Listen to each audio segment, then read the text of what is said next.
Good morning. Thanks for joining me on my walk.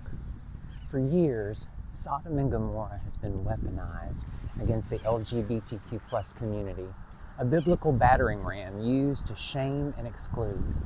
We've been told that God destroyed those cities because of homosexuality.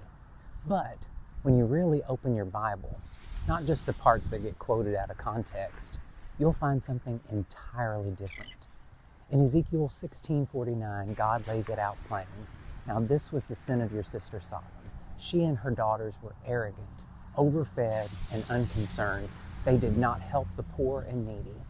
It wasn't about love between two people of the same gender. It was about the failure to love at all.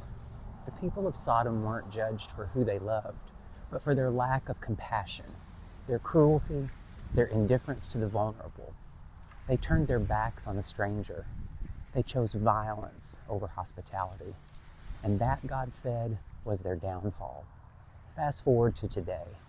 We live in a country where politicians build platforms on fear of the other.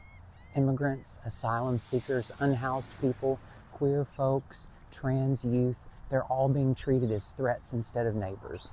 People are cheering for deportations while quoting Jesus. Churches fly the flag higher than the cross.